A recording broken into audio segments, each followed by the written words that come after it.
Hello, Mike and Vallery. You two are from. Texas and Colorado. I'm gonna ask you if you could bring to us some experiences from the US, especially about young people and cannabis after legalization. So it's interesting you say how much has it changed after legalization, because Colorado, it's awesome example, youth has actually declined.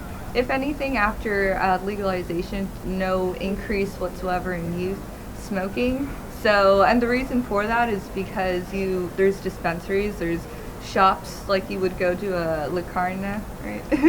And so it's awesome. You go, you show your ID, and if you don't have the proper ID, even if your card is messed up, they're not going to let you buy it. So it's a lot safer than a kid going to some stranger and asking him for pot. It's a lot harder to do that now. Mm-hmm. Well, and a lot of people in the U.S., they have been told from the government that this cannabis is harmful for the developing brain when you're growing up, and so you shouldn't smoke it because it will harm your brain.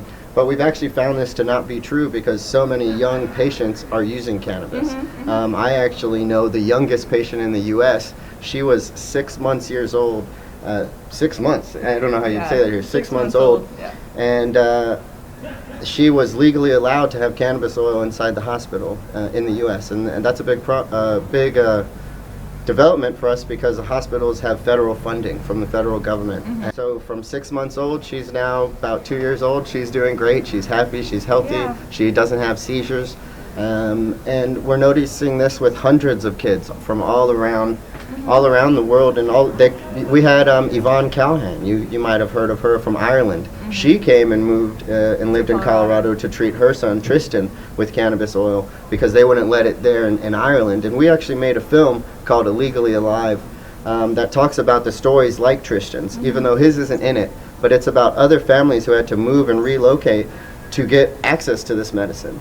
And it's really an unfortunate circumstance to be in because it's hard to pick up everything and move.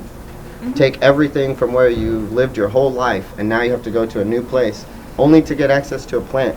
Yeah. It seems kind of crazy to me that this is how it is. And you know, now 27 states in the country have legalized some form of cannabis as a medication or recreational use. So it's now more than half the states. People are really starting to open their eyes. We're collecting a lot of taxes. And this tax money, they're using it to fix schools, fix the roads, all sorts of. In my film, we have an interview from a mayor, and he was the mayor of Log Lane Village in Colorado, and he told us he allowed the first dispensary to come into his city, and before the dispensary came, they had no money to pay for their roads, so there's holes in the roads everywhere. Schools were underfunded. All sorts of problems like this. The parks were needing money. Ugly. Yeah, and now after he let this dispensary in, after 2 years, now they have two of them, and they have so much money. He said they don't know what to do with. This is what he says in our film. And that's a good problem to have, I think. People are literally moving across the world to get the children the medicine they need, and I don't think they should have to do that. They should be able to grow it and use it if they think it's the best medicine. I mean, the little girl that was the youngest to get the medicine in the hospital, she just moved states. She moved like 2 states away, and luckily it was closer. It's still like straining, I'm sure, on the family, but she wouldn't have made it past a year old. I don't even think months old. I mean, it's all proven wrong. Like if they would just.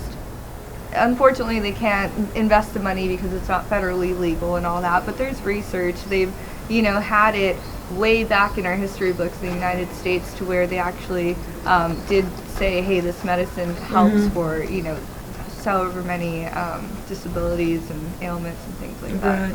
Yeah, so that's why we can have some hope right now because a lot of things in the U.S., even though they may be decided by the politicians in the legislature, the court system actually has final say, and the court system can say that this is unconstitutional. The law you made is against our Constitution, and you can't make that law. And that's the case that we feel as cannabis activists in the U.S., that the problem is the U.S. federal law saying that we cannot have cannabis. It's a Schedule I drug, which means it's very serious, like cocaine and methamphetamines. And so there's two families that we know, and a football player from the U.S., a famous football player named Marvin Washington, and a few other people who have teamed up to make a class action lawsuit against the federal government to end prohibition, to end this reschedule cannabis. So we'll see. What did you notice supposed to be crucial for legalization to happen in one country? When you get a large majority of people together, especially now with social media, you can get your message out. So even though when you used to, and we still recommend this, I'm not sure how it works here in Europe, but in the US you can go to the Capitol and you can go to your state capitol and you can go to your city hall and you can talk. So if you have an issue with cannabis, you can say, hey, I need you to take this law away, repeal this law of prohibition, because this is my medicine. We don't have to talk about anything else, but this is how I'm alive. This is how I'm here talking to you, because I'm taking this medicine and you're keeping me from this. Can you please stop that? And you can go tell this to any part of your government. You can write letters, send an email. And so That's an activism that we all can do, right? exactly. Yes. And like conferences like we're at here are a great thing. Protests. Just get a large majority of people on social media, say, hey, we're all meeting at this place to protest this law. Bring your signs, write what you want. And they can't arrest 1,000 people if you have a lot of people in protest. So numbers is. But there have to be 1,000 people protesting. Yes, I know. exactly. So talk to your neighbors, Yeah. educate everybody. Exactly. Go to the gas station, go to the market. Well, they see you talking and they know you're not lying. You know, it's a little bit different than the TV telling you this.